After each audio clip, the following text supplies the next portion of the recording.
Hari Om to all the Atmajyotis. Very happy to be back for another session of Dharmakshetra study of the Gita. Let us start with the prayer. Om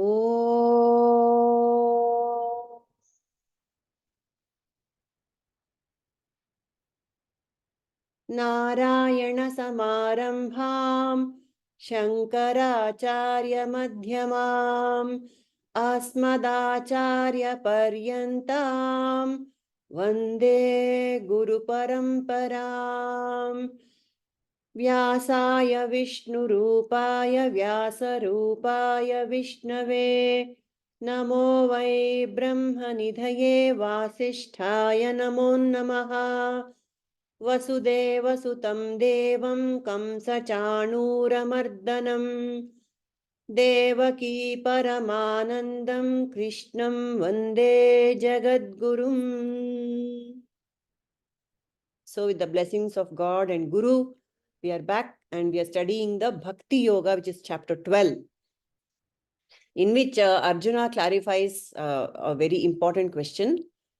Which is the best or more easier path? Whether is it the one who does the Nirakara Dhyana on God, who and the Klesho, Avyakta Rupa is easier, or worshipping the transcendent God is easier, or the immanent God? Transcendent God, we cannot see. He's everywhere. That is what we call in Vedanta Brahman. And then the immanent is the one which is everywhere, in and through everything that we see, which is easier. So here Krishna, in this particular chapter, Krishna is clearly saying that, it's easier to worship something you can see, get hold of, grasp. So the immanent is easier. So in some of these shlokas, he is saying, this transcendent God, it's very difficult to imagine. Nirakara, Nirguna, Achintya, all these qualities which the Neti God is very difficult. It's hard to grasp. It needs a lot of intellectual, kasrat to understand this. So kleshaha adhikataraha kleshaha. It's got a lot of difficulty because there is no form that you can hold on to. And, it has to come through the Sadguru and a lot of you should have all these qualities. Adhikari, you should be an adhikari. Satsampati should have, and all that he will say. And then he comes to the next level. The highest is this Nirguna Nirakara Dhyana. That is called as Nididhyasana in Vedanta. Nirguna Nirakara. After doing Shravana Manana, you will abide in this thing that I am Brahman. That is fine. That after that, one level down is Nirguna Sakara Upasana. This Nirguna Sakara Upasana is this worshipping the vibhutis of the Lord. The mountain is you, the river is you, everything is you. He is omnipotent, omniscient, beautiful nature is God. This kind of Upasana is Nirguna Sakara, immanent. So because it's visible and you can connect my relatives, Maturu Bhava, Pitru Devo Bhava, all that we can easily adapt in our life. And so he's saying, mayi eva manadastva, mayi buddhim niveshaya, nivashishyati mayi eva atha durvamna samshaya. So if you think of me in either of these ways, you will definitely abide in me. So in the whole of the Gita, this Krishna uses this mayi, me in several senses. In this particular, the previous shloka that we did, mayi eva mana adhatsva, put your manas in me, mayi eva buddhim niveshaya, put your intellect in me, nivashishyasi mayi eva, you will abide in me. So what is this mayi he's talking about here? Which mayi? Is it the Krishna who is the avatara? Or is it this Vibhuti Krishna Nirguna, this immanent God? Or this is this the transcendent God? Which mayi is he talking about? What do you think in this shloka? 12.8. Put your mind in me. Buddhi in me. Andre, which Nirguna. Krishna? Which? Huh? Nirguna. Nirguna. Okay. Yeah, no. See, mayi eva manadasva, mayi buddhi niveshaya can be this other gods. But nivashisyasi mayi eva, when he says, then you will abide in me, when he says, that is the nirguna. Okay. Through the form, you will reach the formless. Bhakti will lead to jnana.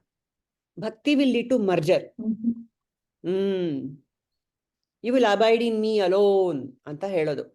So, that is ultimate is finally bhakti only. This jnana, this is what he says. So, we discussed this at length. We discussed this mayi eva mana adastva and all that. Next, Krishna is saying, even if that is also hard for you, I'll give you one more way. What is that? We'll come to 12.9. Adu agalva, chalo, you do this, is what he says. Very, very kind and compassionate.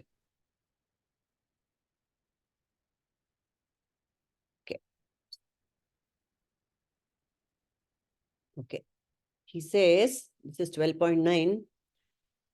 Atha chittaṁ samādhātuṁ na śhaknoṣi mayi sthiram abhyāsa-yogena tato mam ichchhāptuṁ dhanañjaya. Who wants to chant? Okay, what I'll do is with Shweta Vadayar, we will repeat phrase by phrase, then we can chant. Yeah. Atha chittaṁ samādhātuṁ na śhaknoṣi mayi sthiram abhyāsa-yogena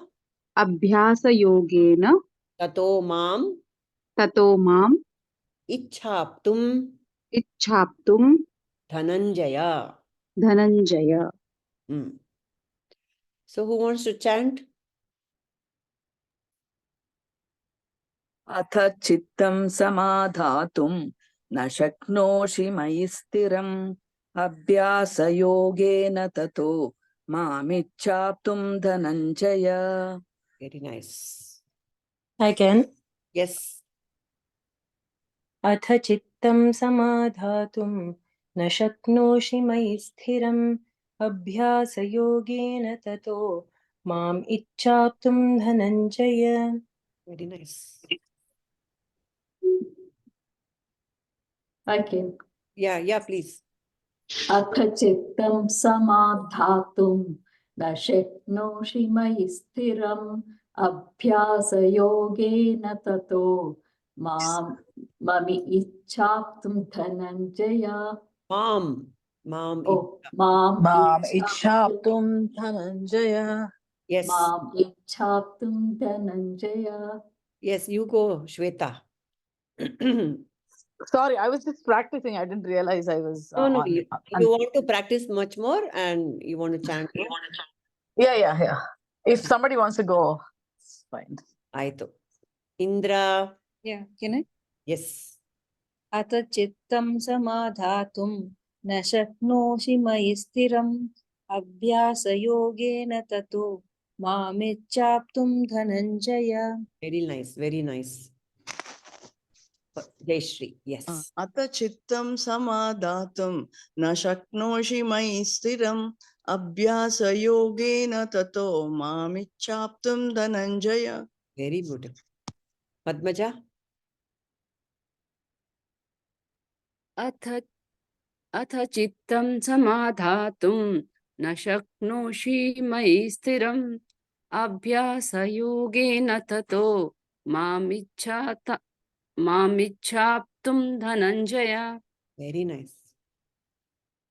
atha chittaṁ samādhātuṁ na śhaknoṣi mayi sthiram abhyāsa-yogena tato mayi mam ichchhāptuṁ dhanañjaya. Be nice. Anu, if you can, Ilandra. Okay. If you are busy, we can. atha chittaṁ samādhātuṁ na Na śhaknoṣhi. Na śhaknoṣhi. śhaknoṣhi mayi sthiram abhyāsa-yogena tato ichchhāptuṁ. Mam ichchhāptuṁ dhanañjaya. ichchhāptuṁ dhanañjaya. Very nice. Atha chittaṁ samādhātuṁ na śhaknoṣhi. If you are unable to fix your mind steadily on me, mayi sthiram. Sthiravagi, if you cannot put your mind on me, if you are not able to do, I didn't go. Can I go? Sorry, before you I'm so start sorry. this. Haudu, ba. Atha chittaṁ samādhātuṁ na śhaknoṣhi mayi sthiram abhyāsa-yogena tato ichchhāptuṁ dhanañjaya. Yes, beautiful. Thank So you. if you are unable to fix your mind steadily on me, O Arjuna, then practice remembering me with devotion while constantly restraining the mind from worldly affairs. So, simple. So if you are unable to fix your mind on the... I want to tell something. Yes. Welcome. So, when Jaya and Vijaya were cursed, they begged Vishnu, so many years we have been your gatekeepers, please do something and reduce this shapa. Haudu. So, Vishnu gives an option. 100 years of being a devotee or 3 janmas of hating me. Yes. They choose 3 janmas because it is very short, no? Only 3 janmas. Why did he say that? Think of it. When I am angry with somebody, believe it or not, I can think of nobody else but that fellow. Correct. When I'm very angry, I'll just go on saying, man, he did that to me. How dare, how dare, how could he insult me like this? How, it has happened only once. But I am repeating in my mind 100,000 times. Yes, yes. We can't think of anything else. We can't talk of anything else. Anything else. There are 2 people. I have told you all this, I think already. In Mahabharata, who thought of Krishna the most? Shakuni. Shakuni. Was trying to outsmart him all the time. Duryodhana, what is Krishna thinking? This was a question all the time he asked. And accordingly, he planned his strategy. Strategy. In Ramayana, who was thinking of Rama? Ravana. Tell me. Ravana, right? Kuni. Who is that? That slump woman of Kaikeyi. Manthara. Manthara, because when Rama was a little boy, she had a hunchback. Playful fellow at that time, very mischievous. As a young boy, little boy. So he had hit one stone on her back, which pained. From then on, she has kept in her mind how to take revenge with this fellow. So that is what happened and changed the whole. Because of Mahabharata, because of Shakuni, Ramayana, because of Kuni. Nice. Finish. Full story. Just one spark of hatred, it burnt the whole forest. Burnt the whole forest. See, one spark and the Ramayana story completely changed. Because of one spark, you people know the story of Shakuni, no? Tell. Oh, it's a long story, but Okay. Tell. So what happened was, the scene. See the scene. The scene is Shakuni, his brother, and his father have been put inside the prison by Bhishma. Why? Because they found out that they had performed. There is a usually they have some if you have husband problem, they will do one pariharam. Pariharam means how to this thing. So this Gandhari was married to a cow or a tree before she got married to Dhritarashtra. Bhishma comes to know about it. And then he says, this is the second marriage for my son Dhritarashtra. You people have cheated us. So mean. So he put them all inside the prison. So there in a day, 3 breads were given. One for the father, one for the brother, one for Shakuni. So the father and brother sacrificed their bread, gave it to Shakuni and said, please, you live and take revenge against Hastinapura. So the brother died. The father bet him in his legs so hard and said, see, this pain should be there throughout your life. I have given you this pain so that every time it pains, you must remember to take revenge against Hastinapura. My God, I had no idea about this story. And then what he did was, he said, please, as soon as I die, cut all my fingers. And The fathers, and make them into a dice. So whenever you throw any number, whatever number you are thinking, that number will fall in the dice. That is why Shakuni was able to win. When for Duryodhana, each time he won, each time the Pandavas lost everything. Correct. Because Shakuni's father's fingers they were. They were dancing to this one's tune. So that is the reason why he was able to beat them. Wow. And ultimately, Krishna said, in Dharmakshetra it is coming. I don't know whether you people are seeing Dharmakshetra. It's coming. In that, they bring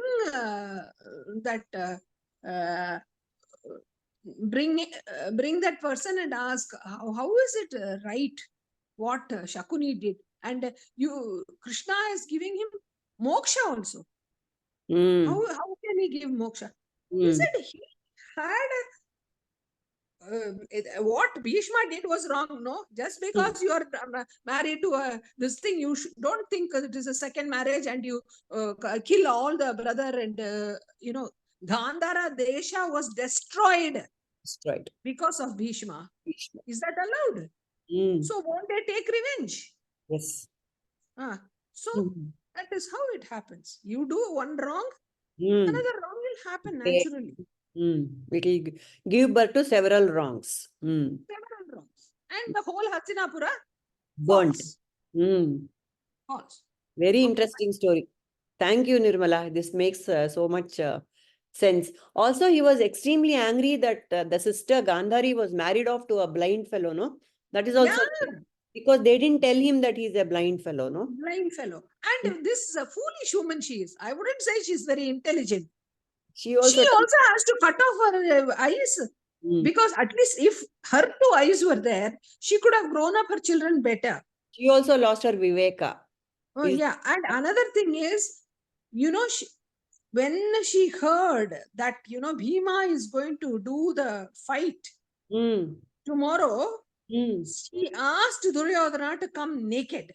Correct. And give him the Vajrakaya. Vajrakaya, because she is such a great Shiva devotee. She had the powers of the eyes. If she opens her eyes, she can just, give him that kavacham.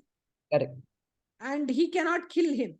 Yes. But you know, this mischievous Krishna, he said, "Oh no, you're such a grown-up man.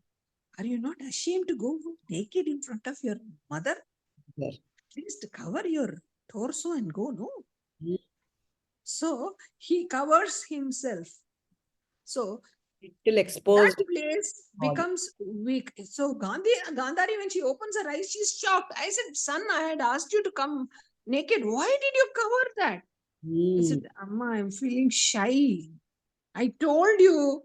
Mm. So what happens is, so that is the place exactly where Arjuna hits and he dies. Otherwise, he could never be killed. Bhima. Bhima kills. And Everything he is dies. so connected, no? Each and everything, it's such a jigsaw puzzle. Everything has got a reason and everything has its place. The cause and effect is so beautiful in this We Mahabharata. say, "Enelivu chulivu." That is, the, inside out of things, no? Inside out of Life suddenly becomes so interesting. the whole picture, it's so beautiful. It's Unfold. so beautiful. Just like how if I give you 100 pearls, they're just scattered. But a thin line goes through it. Thin string goes through it. And see, wow, such Pattern. a beautiful pearl necklace I have. Our life is like that only. We are all, each one of us pearls. We are strung through the pearl with consciousness. So each one of us is really the consciousness. The outside name and form is only different. But whereas we are all strung with the most precious only thing, the Brahman in this form. So what is the shloka which is appropriate for this? We have done in this thing. Manigana iva. Mayi protam sutre manigana iva. I've strung you all in a string. Sutre manigana iva, like a string of pearls. All of you are connected. If only we see the pattern, life is beautiful, like Nirmala just said. So beautiful. Thank you for this story. I had no idea of this Shakuni story. Good. So Purnimaji, Ahead. I just want to add one thing to this, right? So I think what Nirmalaji just talked about Gandhari's story, where she tied her, like she also had that patti around Blindfolded her. herself. A blindfold. Thank you. I couldn't think of blindfold. All I could think of was a patti. Huh? How? Carry on. Anyways, so it kind of, if you take Mahabharata in your regular life, it's a good teaching for all the mothers, right? We are so much in love with our children that love becomes a blindfold where we forget to see what is right, what is wrong. So it teaches you how to be a mother and guide your children in the right path. Yes, absolutely. She also cared for her children, but in a very, very narrow, selfish way. Yeah, that's what I'm saying. Failed to develop a good quality. I'm very sorry. In this generation, no, the children are growing us up very well. They are growing They us. will give instructions, you are supposed to follow. If you give instructions, don't do that. Don't do that. We are independent. We can think. We are more intelligent than you. We have a better exposure. Please. This is what answer you get. Yeah, the only thing you can do is walk the talk. If you want your children from a young age to follow some good principles, you have to display it. There's no other way. That's all. Don't preach, practice. No? The talk part of it, nobody wants. Nobody wants. But they go and see. They will emulate. Yes. So when my daughter was saying, "Oh no, my mother, I don't want to be like my mother." So my friend was telling her, "Please watch out, because this is what I said all my life. And when I grew up, now I'm seeing I'm just a picture of my mother. Whatever she did, I'm doing." So it's always like that. Always like that. What you don't want, you will end up doing, or whatever. Yes. Yeah. So here in this shloka, he's saying, if you want to put your mind in me, let us not go the Shakuni way. Let us put our mind in God in the proper ritualistic way that the Vedas have given us. So in this shloka, One small thing. yes, When you remember when you were a young teenager, or when you're going to get married or something, first you heard that man's voice name, and Mhm. slow, step by step, then you know nothing else but go on thinking about him, and then you become one with him. That is an easy process. That is a process we have to follow. That bhakti Don't even is think of other options, you know. This is the man for you. So, no no, other. this is the God for me. And just see, oh, I love him so much. And you notice, once I stick to my guru or my God or whoever, very strangely, I am not tempted by other gods or anybody. I'm very happy with my God. Yeah, it is quite a wonderful phenomenon. Thank God. Yeah. You become possessive with your guru, with your deity, special Ishtadevata.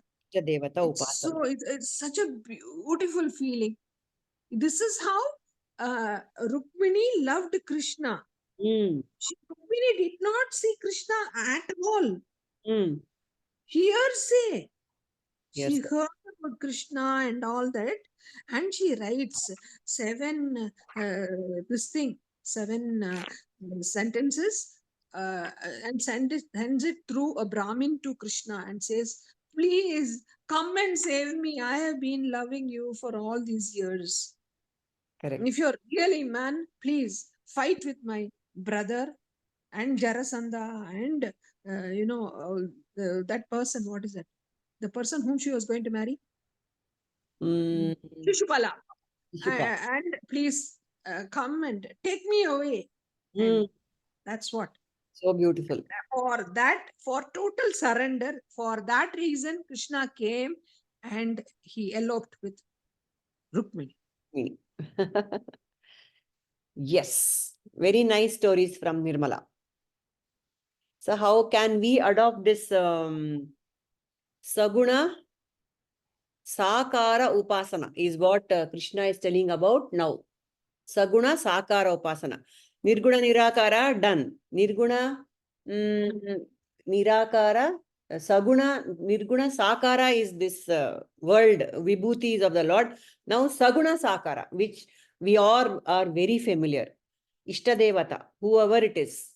So many forms of God we have. And so many pictures we have in our puja room. ಅವ್ರಿಗೆಲ್ಲ ಭಕ್ತಿಯಿಂದ ಪೂಜೆ ಮಾಡೋದು. Ritualistic dhyana, worship of the Lord. It is very, very important and it is very useful. What did you say? What is Vibhuti? See, Krishna in this particular chapter, first he dismissed this Nirguna Nirakara dhyana as very difficult. No, first thing he said, it is difficult. You think of me in the immanence of the world, you think of me. That's Nirguna Sakara. Not no particular form. Aneka Rupa Bhakti. In everything I see you, Anta. Ashtavida Bhakti. Ashtavida Bhakti. Ashtavida, it is called, is Aneka Rupa. I see you in the mountain, I see you in the river, I see you in the animal, whatever. Now in the third stage is, even if that is difficult, then you come to Saguna Sakara Upasana. The most common one which we have all been practicing. Ishtadevata Upasana. What is Vishwarupa Darshana? That is the vibhuti of the Lord, no? Everything is me. I'm everything. I'm the past, I'm the present, I'm the future. It cannot be conceptualized actually. It is just that whole big picture is given to Arjuna. Everything is me. I am the omnipresent, omnipotent, omniscient, that kind of vision he got, Allah. Only for the sake of painting, they have done something that, he is standing with hundreds of hands and hundreds of heads. But I don't, that is not the thing. He just gave the feeling to Arjuna that everything, imagine the past, future and present all merging together, all the dead people, all the people who are yet to be born, everything coming in front of your face. It's crazy. It's mad. But that is what he got in that Vishwarupa Darshan. That was a vibhuti. He could even see all this Karna, Duryodhana, all entering Krishna's all mouth. getting Kalos me. I'm going to. I'll eat you all up. He says no. Time. I'm the time which is the destroyer of all the worlds. So that kind of upasana is also difficult if you feel. He's saying Krishna is giving options. So this is the one. Atha chittaṁ. Is it not Virata Upasana? Yeah, Virat only. Correct. Virat upasana. Virat upasana. But it doesn't have a form. It is the entire world that you are thinking about, the universe, the manifestation completely. But here it is even more condensed, no? Saguna Sakara is even more. My beautiful form of Vishnu, my beautiful Shiva, my beautiful Ganesha, my Devi. That is what he says, no? We are all afraid, Gadgada. We are Gadgada. Please, can you show me your 4 hands form? I'm very happy with that. I will pray to you. Arjuna said, please come back to your pleasing Madhura form of Krishna. Adaram Madhuram Charitam Madhuram. He wanted that. So all of us are happy with these beautiful forms of the Ishtadevata. So in this Ishtadevata Upasana, why is it so celebrated and why is it so common and it is easy to practice? Why? Because all the senses are involved. See, we are all sensual beings. We like to use all the senses, the eyes, the ears, the touch, the tongue, the nose, the hands. We want to do things. So in this Saguna Sakara Upasana, we are given this Shodashopachara Upachara Puja. And this Shodashopachara is so easy to practice. Why? We know how to take care of a guest. Guest says, please come inside. You want to wash your hands? You want to go to the washroom? Please sit. I'll give you some water to drink. What will you have to drink? I'll make you breakfast. I'll give you some tindi. Everything we know how to treat a guest. That's exactly what this Shodashopachara Puja is, if you have paid attention. Isn't it? You give some water, then you wash his hands and his legs, and you give him a towel, vastram samarpayam, you give him a bath, and you do panchamrita seva, and you give nevedyam, and you give dhupa, arati, everything. All this is very, very common practice, which has been woven into a ritual. It is so beautiful. See, you give nevedya, and that, we tell the shlokas. Our mind and our tongue is engaged in the japa of the Lord. Hands, you're doing something, you're putting flowers.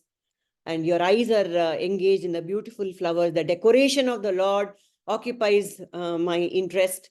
The decoration, the rangoli, making it clean, everything.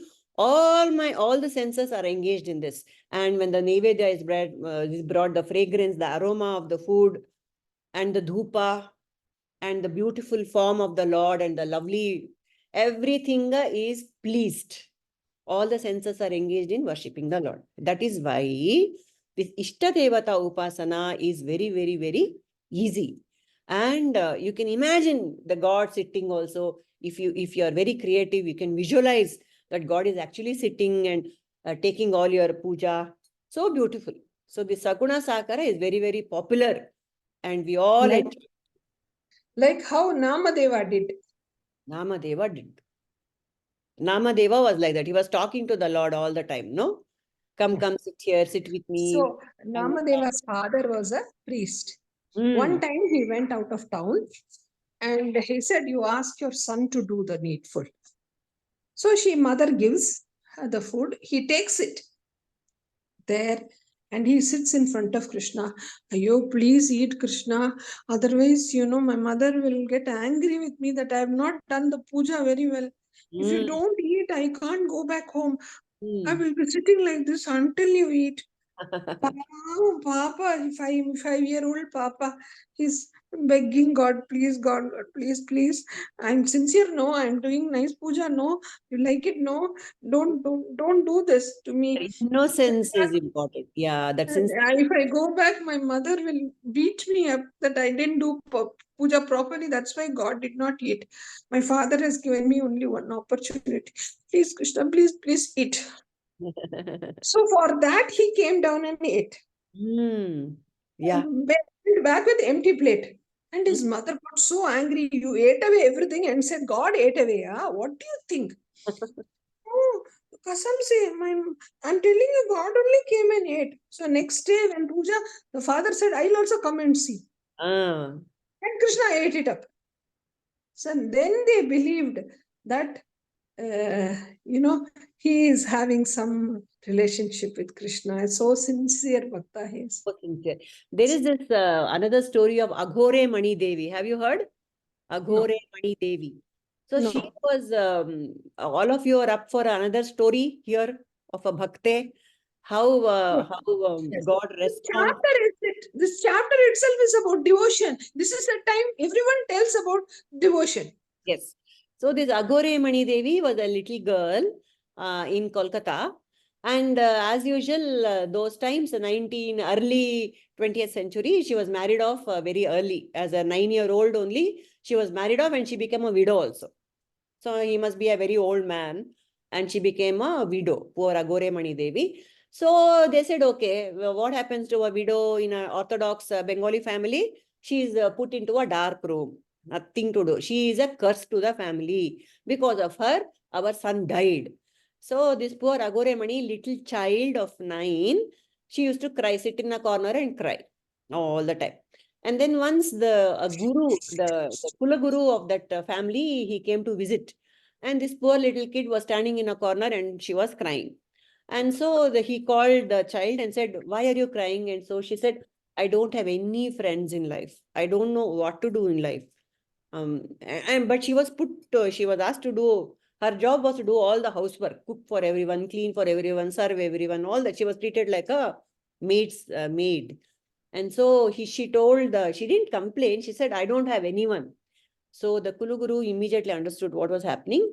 And the Guru said, okay, you make friends with God. He will protect you. She said, how? She's a very small child. She said, how to? She said, the Guru said, you take the name of Krishna.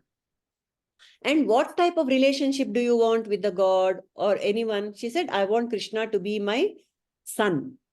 And so this her Aghore Mani Devi was given the Krishna mantra by this Guru. And the Guru just instructed her, whatever you do, you think of Krishna, you're doing it for your son. You're doing it for your baby.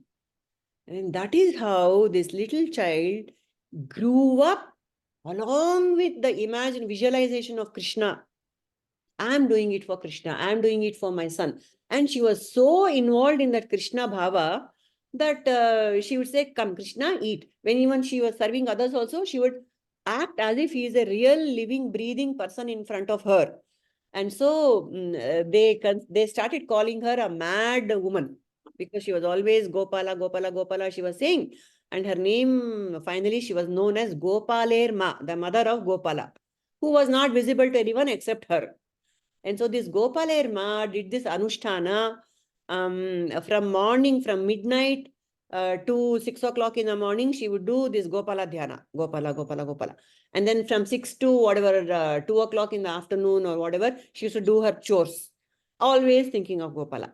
And again in her spare time, sit and do Dhyana, Japa, Gopala, Gopala, Gopala. Her entire 24 hours was gone in Dhyana of Gopala. So she was called as Gopaler Ma. And what will happen? Suddenly, Krishna, her imagination became a reality. She used to have visions of Gopala as if he's a real person in front of her. And then at the age of 60 or something, she met Ramakrishna Paramahamsa. And so they were still a poor family, right? So she said, oh, the one big Santa is coming to our town and I have to take him something.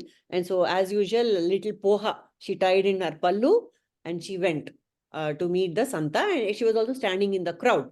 But Ramakrishna, as soon as she came, straight his vision, he sought her out in the crowd and he saw her. And he saw Mother Kali in her. And this Gopalerma, when she saw Ramakrishna, she saw Krishna in him. And both of them ran to each other. So beautiful. That was the bhava of this Kali Bhakta and this Krishna Bhakti. And so this Gopalerma, this unpad little girl from some town, she became very famous, and she used to give solutions to people's problems. She said, Krishna will give you solution. And so whenever they came to her with a problem, she said she would keep quiet and ask Krishna loudly, Krishna, what should I tell? Gopala, what should I tell this? And then she would nod and she would give the solution.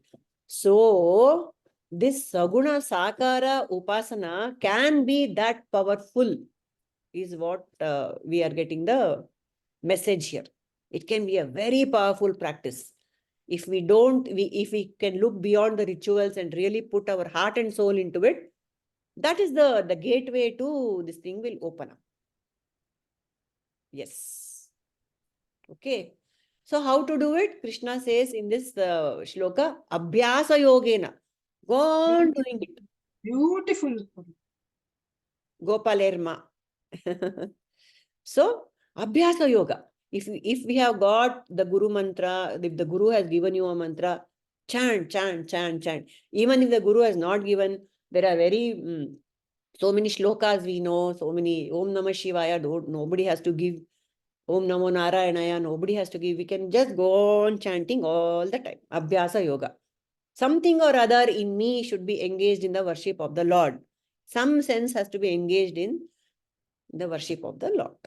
This is a Saguna Sakara Ishtadevata Upasana. So what will happen with this? Jnana Yoga will open up. Same thing happened to Ramakrishna also. He was so much into Kali. This Ramakrishna, people used to call him a mad priest because he always used to see Kali in front of him. And one fellow, very good big Pandita came and said, "You're mad. This is what you're saying. Kali is just a stone idol. She does not have life. You're wasting your entire time and life. You're doing upasana on this stone idol." So Ramakrishna was very hurt. He said, "No, she's not a stone idol. She's the living goddess." And then he cried copiously. He was so disappointed, and he rushed to the Kali temple, and he told Kali, "They are calling you a stone idol. You prove that you are not." And so he put a cotton in under her nostrils to see if this is a stone or not. And for Ramakrishna, the cotton moved. Kali was breathing through the idol. And then he was happy. Again, he became the mad priest. Kali. Kali was his own consciousness. See, that is why we do prana pratishtha of all the devatas before any ritualistic puja. Prana pratishtapana is done. What is that? I am infusing my own prana into that inert thing there. Prana pratishtapana. In big temples like this, Ayodhya, Ramalalla and all, once the prana pratishtapana is done, it is always there. It is always alive and conscious. I want to tell you a quick, small story. So, one Jnanandagiri Swami is there. So, next year he is going to attain Samadhi, and he says, "My life-size statue you make." One person from Bangalore made it, brought it, and kept it, and went back. He had some urgent work, and then Prana Pratishtha was done. He comes after a week to check everything is okay. He sees there is something not right here, properly done. He takes his chisel and this thing and slightly tattifies here, so that makes it, nice aquiline nose. There's a slight bump. Blood came flashing from there. Because Prana Pratishtha was already done. See. So after that, he got scared and he went running and fell at his feet and said, sorry, Swami. You thought this is the statue you made? I have already given life to it. So beautiful. So all of you know the story of Bedara Kannappa, right? Yarig gottilla Bedara Kannappa story? Gottilla. Gottilla. Bereyavrige ಗೊತ್ತಿರುತ್ತೆ. ಯಾರಿಗೆ ಗೊತ್ತಿರುತ್ತೆ? Some of any of you can narrate, no? ಹೇಳಿಪ್ಪ. Bhakta Kannappa, right? Bhakta Kannappa. Tell. He actually was an atheist. He never believed in God. He was a tribal. He was a tribal. And then I think He knows his me. village people all were, great devotees of Shiva. Shiva, right? Correct. But he never believed in Shiva. And his wife also was a great devotee, Bhakta Kannappa's wife. But I think this guy never believed, but he went to the forest and I guess he saw one Shivalinga. Yes. And somehow he got attracted to it, if I'm not wrong. He just thought he'll offer something. And he didn't had anything to offer. He just felt like offering. All he was a hunter, and he had always, he used to hunt and get the meat. So when nothing was there, he offered the meat. Okay. Yeah. And Shiva really, he didn't know how to clean, like, people pour water and all that, to clean the linga and all, but he didn't have, so he used to take water in his mouth and spit it out on the linga. But Shiva, because it was done with so much of love and devotion, Shiva took, this thing very, very correct. And then I think once his one eye was bleeding. Once he was doing it, his eye blood was oozing out, and he was like, he got so very what is happening? I should do something for it. He took some herbs nearby and just tried stopping it. It didn't stop. He took one of his eye and put it on this. Immediately, the blood stopped coming out. So the other eye also started bleeding. The other eye also was started oozing. So immediately he took he was about to take the other eye, and then the Shiva appears and says, I'm really impressed by your devotion and bhakta. That's why he's called as a Bhakta Kannappa. So I'm sure Nirmala knows this story, no? Bhakta Kannappa. Because I said Bedara Kannappa. There are too many additions to it. The thing is, he was alone in the forest. He was sent out for the village to become a man. Hunter, you have to be alone in the forest for 5 years. So that's how he comes alone there. And he sees a big Shivalinga. And early morning, another pujari has done a big puja for him and put male and put all the prasadam and all, everything. But then he says, I want to do puja. I'm tempted. So he comes, with all his legs, he throws all that pujari has done. And then he, as Padmaja said, mouth, he brings water from the river, he spits. And then he does the puja and gives the deer meat or rabbit meat or whatever. And early morning, that priest will say, who's doing this? Who is making my precious Shivalinga so dirty? So he used to clean up. Yeah. It was going on. Then this Shiva wanted to prove to this priest that what a sincere devotee he was. He says, I'm going to find out today who the hell. I'm going to sit here behind the tree and watch who's coming and doing all this nonsense. That is the day Shiva, does the testing of eyes bleeding. So immediately, oh no, blood. Oh no, my Shiva. Oh my God, he has no eyes. He pulls up his eye and puts there.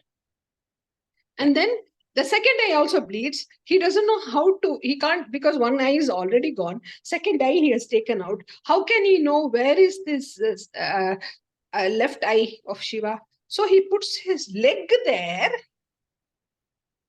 To mark, and then deposits his eye to mark the place. Yeah. to mark the place. And that time Shiva gives the darshan. And that priest says, Salam, sorry. His bhakti is greater than mine. That is why he's called Bhakta Kannapa. Basically, it's exactly what Padmaja said. It's just a little bit here and there. Beautiful. So this happened in Tirupati Mala. What is that? This happened in Tirupati Mala. Tirupati. Tiruvanmala, is it? No, Tirupati. Tirumala. Yes. There you will find a picture of Kannapa, Bhakta Kannapa. That's how he has become Telugu. They are very famous. Bhakta Kannapa. So when you go to Tirupati, watch out. You can see his picture taking out the eye and putting it on. So nice stories of bhaktas. And so this is Saguna Sakara Upasana is the easy way. And in these temples, once the Prana Pratisthapana is done, it is done. It is called the Archi Avatara, like we have discussed early. God actually comes and sits there. It is as good as an avatara. So whenever we go to a temple, we should remember it is actual God is there. Kali Yuga is famous for Archi Avatara only. Kali Yuga is famous for Archi Avatara. That is why all Archi Avatara and Nama Japa. Nama Japa. Easy way. In all other this thing, many other things were there. Yajna was there, everything was there. But in Kali Yuga, God himself saw that nobody is going to come to this path. And he made it most easy here. Even that nobody comes because the Yuga is problem. The next shloka is for those who can't even do this, which we have to discuss in the next class. Yes, Shweta, what dear? Yenappa? Yeah. The thing is that I heard somewhere, like, in Rajasthan, there is a temple of Krishna where, during this Britishers were there, no? So during that time, one of the officer came and he told that, these people, like, we pray for Krishna, different gods. That fellow didn't believe it. See, the people over there said, no, he's there. We believe our God is there. So what he did was, there is he told that, I exactly don't know what is the, that watch name, he put that watch on, the Krishna idol, and it started working. And once he removed it, it was stopped. So that is there. When, I just wanted to share that. I don't exactly don't know which temple is that and which place, but I'll just let you know because I have saved that place and I've kept it, somewhere in the Google. So God will, through these miracles, God asserts that, yes, don't think I'm just, lip service. I'm actually there, Anta. So even when we do puja at home, whatever little puja, in the Ramakrishna order, they have come to Pancha Upadesha puja, Panchopadesha. 16 is too much. Just do five things. Just give, Archana and Arati and you're done. And Nevedya and you're done. Something like that. So whatever little we do, remember that it's actually, God is actually receiving it. Depending on my bhava. He is actually there. That's the way in houses we do Prana Pratisthapana, especially in the big festivals like Ganesha, Gauri and all. Prana Pratisthapana and then Visarjana also. Because we cannot continue it all the time. We put it away. But in the temples, it's always there. So this is about Ishta Devata Upasana. Done. See, just for one shloka. Nice. And so the next shloka is about, even if you cannot do even this, what shall I do? If you have a question, God has got an answer for that also. Okay. We'll close for the day. Purnima, I would like to add to this actually. So just this morning, I was reading up about this particular shloka. So from the Chinmaya, the Holy Bhagavad Gita, published by the Chinmaya Mission. So it says that Abhyasa Yoga is about bringing the mind to focus from wandering away. Correct. That's what it is. And so How do you Ishta do that? Devata Upasana is what you said is about finding that focus in our Ishta Devata. So in every work that we do, whether it's a small household work or anything, it's about finding godliness. Yes. Right. So that is also Abhyasa Yoga. Correct, Alva? correct. Everything is So- about, next shloka is about karma yoga. Idunu Hmm. madakalalva. If you can Hmm. get me with devotion, you do karma yoga. The next shloka. Hmm. Hmm. That is what you just said. In doing an Right. everyday work, he's just actually it's a revision of all the things he has said earlier. Correct. Hmm. Correct. Missionally, this is even this commentary that I gave about Ishta Devata is also from Chinmaya Mission, expanded. Hmm. Hmm. So, How do you put your mind on God? So Saguna Sakara Ishtadevata Upasana is an easy way. mhm. Right. So it also says that how do we achieve that? Andre Abhyasa Yoga andre, how to identify that the mind is wandering away in thoughts and bring it back. This is done by the intellect, and it has to be done by the intellect, and it's by identifying oneself as the self, with the self, and not with the mind. That's what it says. So I mean, but when we are not able to identify ourselves like this, we just get carried away with the mind. I mean, I can, after reading the shloka in just 1 hour, the span of 1 hour, I realized how many times my mind can wander away. Even if there is no physical external disturbance, The mind, right? mind is a mind Too of easily it can wander away.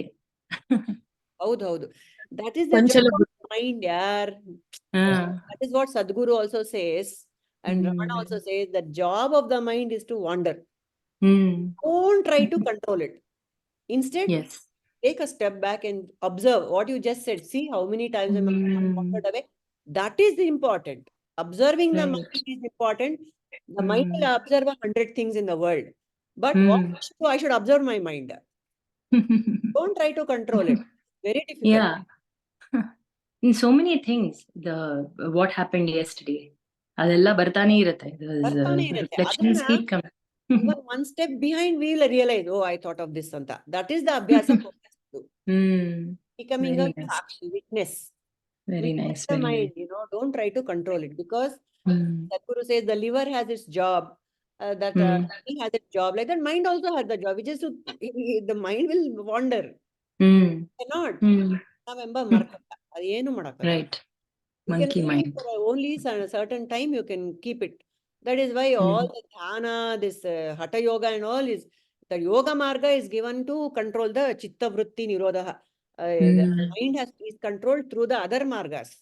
But we are not talking of those here, because this is easier way is to engage the mind in something constructive, like this thing and all, and be busy with what you're doing for God.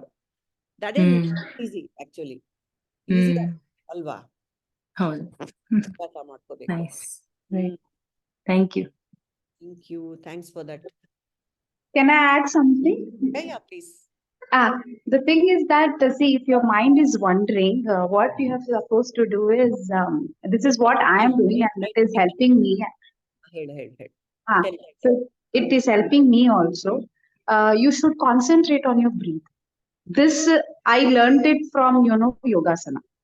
If you concentrate on your breath, automatically wherever your mind is wandering, it will come back. So many techniques are there. One of them is on the prana, concentrating on the prana. Correct.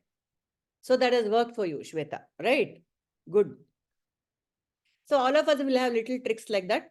We can always practice how to bring the mind back. All right. 8:05. So, okay. Helu Shweta. Oh, sorry, 80500. So at the end of the day, Purnimaji, you started off with this shloka, which was wonderful, of course. You said, you know, what were the Dwarkapalaka's names in Jaya and you Vijaya. you started with hate, right? Like they either you can hate me and come back or you can love me. So I think hate, love is at the same point. So as humans, we have to learn not to love too much or hate too much, be at the middle ground. So A God you should love too much. You can't take middle path with God. It's all or nothing. For the world, what you said is correct. no, worldly wise, yeah. But transactional world, balance. But with God, all out. What did Bedara Kannappa do? He removed his eyes only. All out. No Yeah. holding back with God. What are you holding back for? What joy? Everything is His, no? The joy is his. Being in the joy is joy. Everything is God's. Everything is God's. Right. So there is no middle path as far as bhakti is concerned. Complete. Arpana. Surrender. Complete. Okay? Okay. Om Sarve Bhavantu Sukhinah. Sarve Santu Niramaya. Sarve Bhadrani Pashyantu. Ma Kaschid Dukkha Bhag Bhavet.